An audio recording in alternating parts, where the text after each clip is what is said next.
আন্তর্জাতিক ইনকামিং কলে অবৈধ সুবিধা দেয়ায় ৩ বছরে দেশের গচ্চা গেছে ৯,০০০ কোটি টাকা। এতে পকেট ভারী হয়েছে ২২টি অপারেটর কোম্পানি এবং বিটিআরসির সাবেক ৬ শীর্ষ কর্তার। দুদকের অনুসন্ধানে উঠে এসেছে এমন চাঞ্চল্যকর তথ্য। এই দুর্নীতিতে নাম এসেছে দুদকের সাবেক কমিশনার জহুরুল হকেরও, যিনি বিটিআরসির কমিশনার থাকাকালে জড়ান অনিয়মে। তিনি সহ ৬ জনকে আসামি করে মামলার সুপারিশ করেছে দুদক। আদিত্য আরাফাতের প্রতিবেদন। ইন্টারন্যাশনাল গেটওয়ে বা আইজিডব্লিউ অপারেটরের মাধ্যমে বিদেশ থেকে আসা ইনকামিং ফোন কলের সেবা দিয়ে থাকে বিটিআরসি।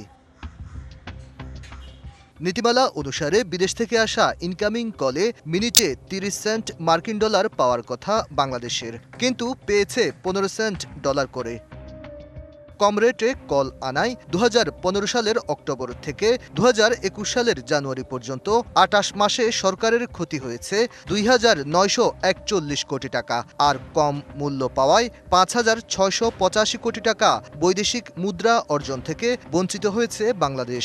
এছাড়া বিটিআরসির রেভিনিউ শেয়ারিং ৫১.৭৫% কমিয়ে ৪০% করা হয়। অপরদিকে আইজিডব্লিউ অপারেটরদের রেভিনিউ শেয়ারিং ১৩% থেকে বাড়িয়ে ২০% নির্ধারণ হয় সরকারের অনুমোদন ছাড়াই। এতে ক্ষতি হয় ৩৮৩ কোটি টাকা। টেলেক্স, ভিশনটেল ও অ্যাপল গ্লোবাল টেল সহ ২২টি আইজিডব্লিউ অপারেটরকে সুবিধা দিয়ে সব মিলে সরকারের ক্ষতি হয় ৯,০১০ কোটি টাকা। অনুসন্ধান প্রতিবেদনে কমিশনের কাছে মামলার সুপারিশ করা হয়েছে বিটিআরসির সাবেক ৩ চেয়ারম্যান সুনীল কান্তি বোস, ডক্টর শাহজাহান মাহমুদ এবং জহুরুল হকের বিরুদ্ধে। এছাড়া সাবেক ভাইস চেয়ারম্যান অবসরপ্রাপ্ত ব্রিগেডিয়ার জেনারেল আহসান হাবিব খান এবং কমিশনার রেজাউল কাদের ও আমিনুল হাসানকে আসামি করে মামলার সুপারিশ করা হয়েছে। এর মধ্যে জহুরুল হক ২০১৪ সালে দায়রা জজ হিসেবে অবসর গ্রহণের পরের বছরই বিটিআরসির কমিশনার হিসেবে নিয়োগ পান। এরপর চেয়ারম্যানও হন। ২০২১ সালের মার্চে হাইকোর্ট বিভাগের বিচারপতি পদমর্যাদায় দুদকের কমিশনার নিযুক্ত হন জহুরুল হক। ২০২৪ সালের জুলাই অভ্যুত্থানের পর ২৯ অক্টোবর মেয়াদ শেষ হওয়ার আগেই দুদক চেয়ারম্যান মঈনুদ্দিন আবদুল্লাহ এবং অপর কমিশনার আসিয়া খাতুনের সঙ্গে একযোগে পদত্যাগ করেন তিনি।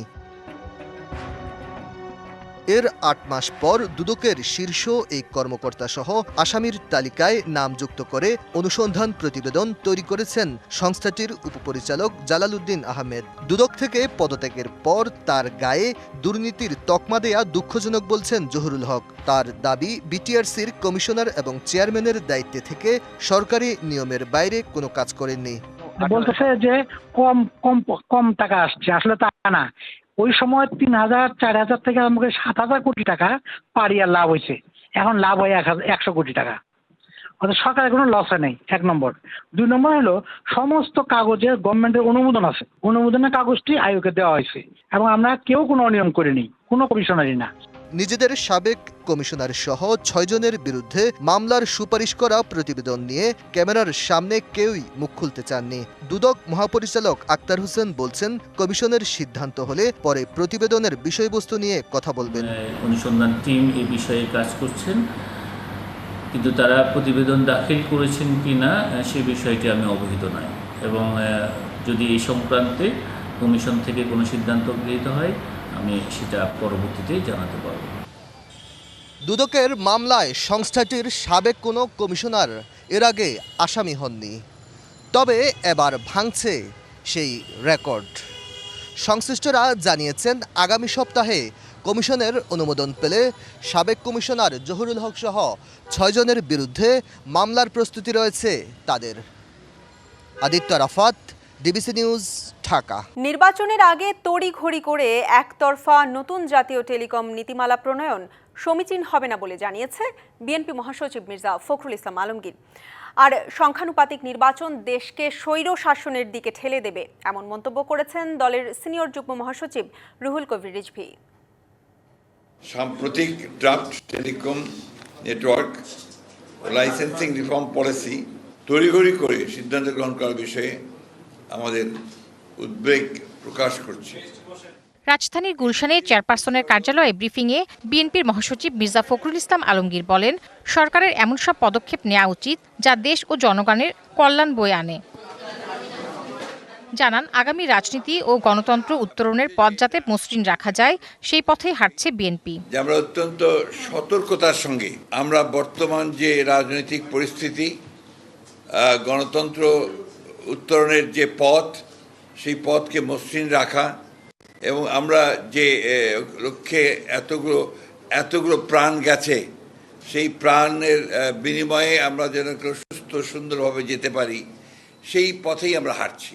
এছাড়া রংপুরে এক অনুষ্ঠানে সংখ্যানুপাতিক নির্বাচন ব্যবস্থার কড়া সমালোচনা করেন বিএনপির সিনিয়র যুগ্ম মহাসচিব রুহুল কবির রিজভী। এইটা আপনারা কিসের জন্য চান? তাহলে তো এলাকায় আর কেউ নেতা হতে পারবে না।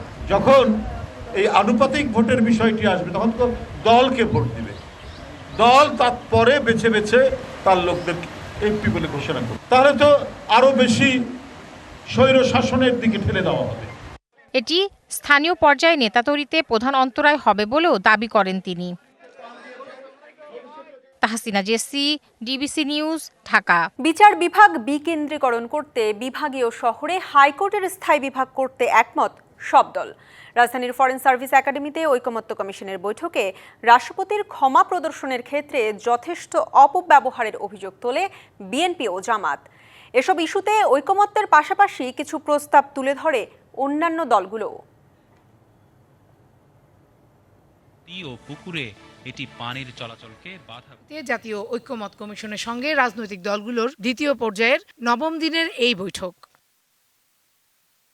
বৈঠকে দিনের এজেন্ডা 3টি থাকলেও রাষ্ট্রপতির ক্ষমা প্রদর্শন ও বিচার বিভাগ বিকেন্দ্রীকরণ ইস্যু দিয়েই দিনের আলোচনা শেষ হয়।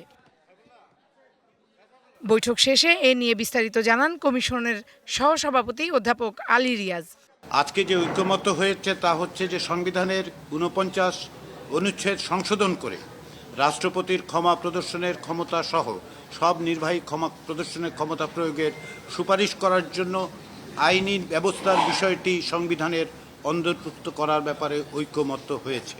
এরপর পর্যায়ক্রমে বিভিন্ন দলের প্রতিনিধিরা এ নিয়ে মতামত দেন। রাষ্ট্রপতির ক্ষমা নিয়ে সংবিধানের 49 অনুচ্ছেদ ও বিচার বিভাগ বিকেন্দ্রীকরণে সংবিধানের 100 অনুচ্ছেদ পরিবর্তনে একমতের পাশাপাশি কিছু প্রস্তাব তুলে ধরে বিএনপি। আমরা নীতিগতভাবে একমত হয়েছি যে রাষ্ট্রপতির এই ক্ষমা প্রদর্শনের বিষয়টি আইন দ্বারা নিয়ন্ত্রিত হবে। কনস্টিটিউশনের আর্টিকেল 100-এর যে বিধানটা বর্তমানে আছে তার সাথে রাষ্ট্রপতির এই ক্ষমতা সংসদে প্রণীত আইনের দ্বারা পরিচালিত হইবে, এই লাইনটা সংযোজন করার বিষয়ে একমত হয়েছে। সংস্কার ইস্যুতে বিএনপি সর্বোচ্চ সহযোগিতা করছে উল্লেখ করে নিম্ন ও উচ্চ আদালতে পতিত ফ্যাসিস্টের দোসরদের সরানো জরুরি বলেও মত দেন বিএনপির এই নেতা। একটা বেঞ্চ স্থাপন করা অনেক একটা বিশাল যোগ্য, প্রতি জায়গায় কয়টা বেঞ্চ স্থাপন করা যাবে সেটাও সুপ্রিম কোর্টের চিফ জাস্টিসের একটা অনুমোদনের ব্যাপার আছে, আলোচনার ব্যাপার আছে, সম্মতির ব্যাপার আছে। রাষ্ট্রপতির ক্ষমা প্রদর্শন ও বিচার বিভাগ বিকেন্দ্রীকরণ ইস্যুতে জামায়াত, এনসিপি সহ অন্যান্য দলগুলোও ঐকমতের পাশাপাশি তুলে ধরে বৈঠকে উত্থাপিত কিছু প্রস্তাব। এখানে আমরা একটা রেস্ট্রিকশন আনার চেষ্টা করেছি টু এনশিওর দি জাস্টিসকে নিশ্চিত করার জন্য এবং ক্ষমার ফাঁকে যেন কোনো দুর্বৃত্ত বা কোনো দাগি খুনি আসামি এখান থেকে ছাড়া পেয়ে না যায়। তো আমাদের কমিশন চিফ তো আজকে বলেছেন যে সেই জন্য একটা বডি করা হয়েছে এবং সেই বডির সুপারিশক্রমে রাষ্ট্রপতি ক্ষমা করতে পারবেন। কোনো অন্যায্য বিষয়ে এমন কোনো ঘটনা যার মধ্য দিয়ে সমাজে নানা ধরনের অন্যায় অবিচার আরও প্রকোপ বৃদ্ধি পাওয়ার সম্ভাবনা তৈরি হয়, এই বিষয়গুলোতে রাষ্ট্রপতির ক্ষমা অযোগ্য বলে সেগুলো বিবেচিত হবে। সাংখ্যানুপাতিক পদ্ধতিতে উচ্চকক্ষের সদস্য নির্বাচন এবং উচ্চকক্ষের সংবিধান সংশোধনের প্রশ্নটিকে বাধ্যতামূলক করা, অর্থাৎ ওইখানেও উচ্চকক্ষেও পাশ হতে হবে। অমীমাংসিত বিষয়গুলো নিয়ে আগামী সপ্তাহে আবার রাজনৈতিক দলগুলোর সাথে বৈঠকে বসবে জাতীয় ঐকমত্য commission. Farhana Juthi, DBC news, Dhaka. Asia কাপের মূল পর্ব নিশ্চিতের পর মিয়ানমারে দারুণ সময় পার করছে বাংলাদেশের মেয়েরা। তবে এখনই নয়, সব উদযাপন শেষ ম্যাচের জন্য জমিয়ে রেখেছেন আফিদা শিউলিরা। অন্যদিকে এই অর্জনের পুরো কৃতিত্ব ফুটবলারদেরই দিলেন দলের সহকারী কোচ লিটু। জানালেন নিয়ম রক্ষার হলেও তুর্কমেনিস্তানের বিপক্ষে শেষ ম্যাচটাকেও দেখছেন গুরুত্বের সাথে। ইতিহাস গড়ে স্বাগতিক মিয়ানমারের বিপক্ষে জয় তুলে নিয়েছে বাংলাদেশের মেয়েরা। এই অর্জনের মাধ্যমে বাংলাদেশ নারী দল প্রথমবারের মতো এশিয়ান কাপের চূড়ান্ত পর্বে জায়গা করে নিয়েছে। 1980 সালে বাংলাদেশ পুরুষ দলের পর এবার নারীরাও খেলবে এশিয়া কাপে। অস্ট্রেলিয়ার মূল পর্ব যেন হাতছানি দিচ্ছে আফাইদাদের। এছাড়া এই টুর্নামেন্টে 2027 সালের ফিফা নারী বিশ্বকাপ এবং 2028 সালের অলিম্পিকের বাছাই পর্ব হিসেবেও কাজ করবে। এতে করে বাংলাদেশের সামনে বিশ্ব মঞ্চে খেলার সুযোগ তৈরি হয়েছে। এমন অর্জনের পরদিন মিয়ানমারে বেশ খোশ মেজাজে দেখা গেছে মেয়েদের। তবে এখনই নয়, উদযাপন জমিয়ে রেখেছেন শেষ ম্যাচের জন্য, জানালেন শিউলি আজিম। সবাই যদি নিজেদের হৃদয় থেকে চাই যে আমরা যদি খেলি আমরা কোয়ালিফাই করতে পারবো। আমরা আসলে এখনো পুরোপুরি আমাদের ওইভাবে আমরা সেলিব্রেশন করিনি, আমরা এখনো ওটা রেখে দিয়েছি। লাস্ট ম্যাচ শেষ করে তারপর আমরা পুরোপুরি এনজয় করব। এদিকে নিজেদের এতদিনের পরিশ্রম সফল হয়েছে বলে নারীদের সহকারী কোচ লিটু জানালেন, শেষ ম্যাচটাকেও দেখছেন গুরুত্বর সাথে। এটা আমি বলবো যে আমাদের এই এতদিনের যে কষ্ট মেয়েদের বা আমরা যে এতদিন ধরে জার্নি করছি সেটারই একটা ফসল। আমাদের আরেকটা ম্যাচ আছে, তা আমরা এই ম্যাচটাকেও অনার করছি। 2026 নারী এশিয়ান কাপ, 2027 ব্রাজিল নারী বিশ্বকাপের বাছাই পর্ব হিসেবেও কাজ করবে। 2026 নারী এশিয়ান কাপের কোয়ার্টার ফাইনালে ওঠা 8টি দল সুযোগ পাবে 2028 অলিম্পিক ফুটবলের বাছাই পর্ব খেলার। আর তাই এই নারীদের সামনে এখন যেন আকাশ ছোঁয়ার স্বপ্ন। ফারজানা জাহান প্রিয়া, ডিবিসি নিউজ। প্রথমবারের মতো নারী এশিয়া কাপে কোয়ালিফাই করাকে ঐতিহাসিক অর্জন বলছে বাংলাদেশ ফুটবল ফেডারেশন। বাফুফের নারী উইংয়ের প্রধান মাহফুজা আক্তার কিরণ বলছেন, দক্ষিণ এশিয়া ছাপিয়ে এখন তাদের স্বপ্ন এশিয়া কাপ ও বিশ্বকাপ ঘিরে। সম্ভব হয়েছিল ফুটবলের প্রতি ভালোবাসা থেকে, ফুটবলের প্রতি ডেডিকেশন। বাংলাদেশ নারী ফুটবল দল প্রথমবার এশিয়া কাপে কোয়ালিফাই করার অনুভূতি জানাতে গিয়ে এভাবে আবেগে ভাসলেন বাফুফের নারী উইং চেয়ারম্যান মাহফুজা আক্তার কিরণ। একটা দলের পেছনে কতটা মানুষের শ্রম জড়িয়ে আছে আবেগ, তাই প্রকাশ পেল বাফুফের এই কর্তার কণ্ঠে। ধন্যবাদ জানাতে চাই আপনাদেরকেও, আপনারাও আমাদের পাশে ছিলেন। তবে এই অর্জনের পেছনে আছে গল্প। সাফ জয় থেকে ফুটবলারদের বিদ্রোহ, সেখান থেকে আবারও বদলে যাওয়া একটি দল নিয়ে নারী এশিয়া কাপ বাছাই পর্বের বাধা টপকানো। গত কয়েকটা মাসের ঘটনা প্রবাহ যেন রোলার কোস্টার রাইডের মতো ছিল দেশের নারী ফুটবলের জন্য। কর্তাদের স্বপ্ন এখন আর দক্ষিণ এশিয়া নয়, বাংলাদেশের সব পরিকল্পনা এশিয়া কাপ ও বিশ্বকাপ ঘিরে। আমাদের টার্গেট থাকবে প্রথম 6-এর ভিতরে যাওয়া। আমাদের তো অনেক বেশি স্বপ্ন ওয়ার্ল্ড কাপ খেলা, তো সেটার জন্যই আমরা মাঠে নামবো এবং সেটার জন্যই আমরা কাজ করব। এশিয়া কাপ বাছাই পর্বের আগে আরব আমিরাত, জর্দান ও ইন্দোনেশিয়ার বিপক্ষে ম্যাচ খেলে নিজেদের আত্মবিশ্বাস বাড়িয়ে নিয়েছিল আফিদা, ঋতুপর্ণারা।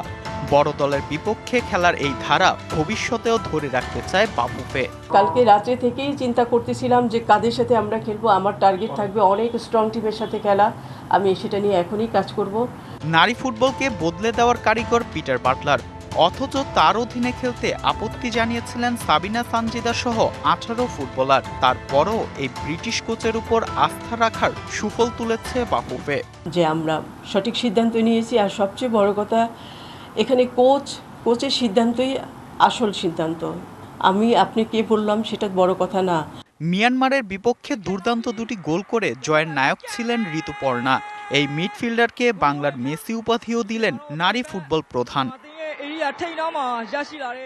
Saju, DBC news, Dhaka. নির্বাচকদের স্বেচ্ছাচারিতার খেসারত দিচ্ছে বাংলাদেশ দল। অফ ফর্মের লিটনকে যেন দলে রাখা হয়েছে টি-20 অধিনায়ক কোটায়, আর যোগ্য হয়েও জাতীয় দলে উপেক্ষিত সোহান। নির্বাচক প্যানেলের সাথে ক্রিকেট অপারেশনস চেয়ারম্যানের ভূমিকা নিয়েও আছে প্রশ্ন।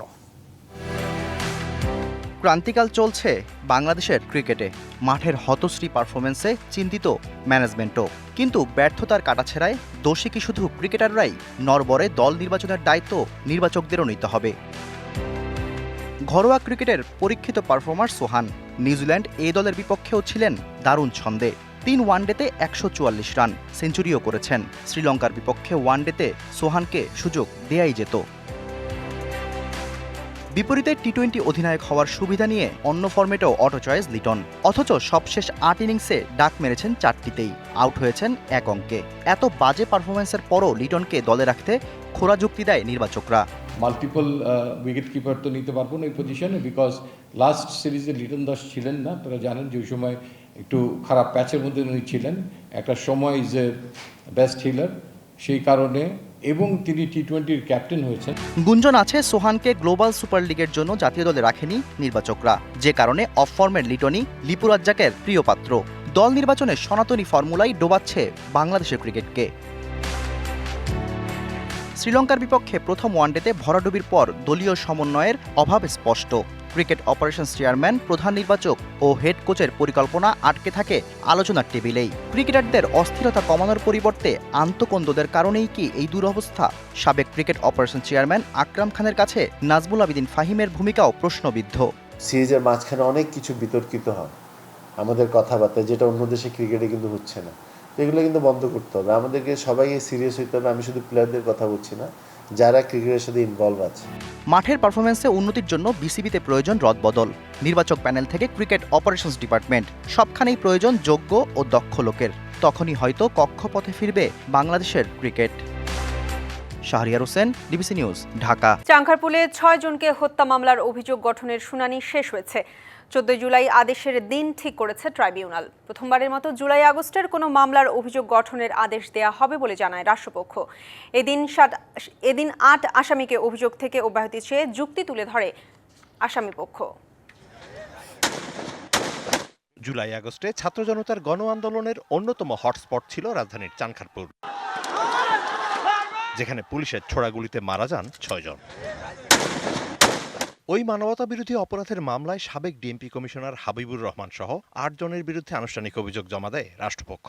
সুপিরিয়র কমান্ড রেসপন্সিবিলিটির অভিযোগ আনে প্রসিকিউশন, তবে সেই দায় অস্বীকার করে অভিযোগ থেকে খালাস চান আসামিদের আইনজীবীরা। তিনি প্রজাতন্ত্রের কর্মচারী হিসেবে তার উপর প্রযোজ্য দেশীয় আন্তর্জাতিক আইন অনুযায়ী জনগণের জানমাল রক্ষা এবং নিরাপত্তার জন্য দায়িত্ব পালন করেছেন। সুতরাং তিনি আন্তর্জাতিক অপরাধ ট্রাইব্যুনাল আইন অনুযায়ী কোনো অপরাধ করেননি। ওইখানে এডিসি আক্তারুজ্জামান কমান্ডিংয়ে উনি নেতৃত্ব দিয়েছেন এবং এডিসি আক্তারুজ্জামান এবং এসি ছিল, সেখানে একজন ইন্সপেক্টর কোনোভাবে কমান্ডিং অফিসার হতে পারে না। তবে শুনানিতে আসামি পক্ষের অভিযোগের জবাব দেয় রাষ্ট্রপক্ষ। আসামি পক্ষ থেকে একটা প্রশ্ন উত্থাপন করা হয়েছিল যে সারা দেশে যে অ্যাট্রোসিটি হয়েছে সেটা ওয়াইড স্প্রেডও হয় নাই এবং সিস্টেমেটিক ওয়েতেও হয় না। এই উত্তরটা আমরা দিয়েছিলাম। সারা দেশে কেন ওয়াইড স্প্রেড হয়েছে? আমাদের জানা মতে 50টারও বেশি ডিস্ট্রিক্ট একই ধরনের অপরাধ সংঘটিত হয়েছে। কী অপরাধ একই ধরনের? এই অপরাধটার মধ্যে চাইনিজ রাইফেল ব্যবহার করা হয়েছে, এসএমজি ব্যবহার করা হয়েছে। রাষ্ট্রপক্ষ জানায়, জুলাই গণহত্যা ইস্যুতে ট্রাইব্যুনালের দায়ের করা 27টি মামলার মধ্যে প্রথম কোনো মামলার অভিযোগ গঠনের ব্যাপারে সিদ্ধান্ত হবে 14 জুলাই। চার্জ ফ্রেম হবে বা হবে না এই বিষয়ে আদেশ দানের জন্য আগামী 14 জুলাই দিন থাকবে। Mizan Ahmed, DBC news, Dhaka. 3 match one day সিরিজের প্রথম ম্যাচে শ্রীলঙ্কাকে হারানোর সহজ সুযোগ নষ্ট করায় হতাশ বিসিবি পরিচালক আকরাম খান। দ্বিতীয় ওয়ানডেতে ঘুরে দাঁড়াতে ব্যাটারদের কাছে দায়িত্বশীল পারফরমেন্স চান বিসিবির এই পরিচালক। বললেন, এভাবে ক্রিকেট খেলে টাইগারদের জন্য অপেক্ষা করছে অনিশ্চিত ভবিষ্যৎ। প্রথম ওয়ানডেতে বাংলাদেশ দেখিয়েছে হারের ধরন এতটা অদ্ভুত হতে পারে। জয়ের পথে থাকা টাইগাররা 5 রানে 7 উইকেট হারিয়ে একরকম লেজে গোবরে অবস্থা। অবিশ্বাস্য ব্যাটিং ধসের সঠিক কারণও খুঁজে পাওয়া কঠিন। বাংলাদেশ প্রতি ম্যাচেই অবাক করে সমর্থকদের। মন্দের ভালো ক্রিকেটারদের নিয়ে লড়াই করা যায় ঠিকই, কিন্তু জেতা যায় না। মাঠ ও মাঠের বাইরে খারাপ সময় কাটছে টাইগারদের। হাতের মুঠোয় থাকা সিরিজের প্রথম ম্যাচ অদ্ভুত ব্যাটিংয়ের কারণে ফসকেছে। এমন ভরাডুবিতে হতাশ আকরাম খান। সিরিজের প্রথম ম্যাচ এত ভালো একটা অপরচুনিটি, এটা জিতলে সিরিজটা জেতার সম্ভাবনা কিন্তু আমাদের অনেক বেশি ছিল। সো আমি মনে করি আমাদের অনেক বড় একটা ভালো সহজ সুযোগ আমরা নষ্ট করেছি। তো এইভাবে ক্রিকেট খেললে আসলে আমাদের কি হবে আমি জানি না। গত 2 বছর থেকে আমাদের ব্যাটিংটা খুবই খারাপ দিকে যাচ্ছে। ব্যাটারদের টানা ব্যর্থতায় ম্লান বোলারদের কৃতিত্ব। তাসকিনের রঙিন প্রত্যাবর্তন চাপা পড়েছে লিটন মিরাজদের বাজে ব্যাটিংয়ে। প্রতি ম্যাচেই ব্যর্থতার পুনরাবৃত্তি চলমান। সিরিজ বাঁচাতে কোন কোন জায়গায় উন্নতি প্রয়োজন? আর্লি অর্ডার যারা আর্লি ব্যাটিং করে ওদেরকে দায়িত্বটা নিতে হবে। আমাদের বোলিংটা মোটামুটি আমরা ভালো করছি, ফিল্ডিংটা আমরা ওকে, বাট বলতে পারবো না, কারণ ডিফিকাল্ট সিচুয়েশনে ফিল্ডিংও কিন্তু আমরা ভালো করি না, সেটা আমাদেরকে ডেভেলপ করতে পারবে। ওয়ানডে সিরিজ হারের শঙ্কায় মিরাজের দল। মানসিকভাবে বিপর্যস্ত টাইগাররা দ্বিতীয় ওয়ানডেতে চাইবে দলীয় পারফরমেন্সে ঘুরে দাঁড়াতে। টালমাটাল বাংলাদেশ কি পারবে সিরিজে সমতায় ফিরতে? Ahmed Nahid, DBC news desk.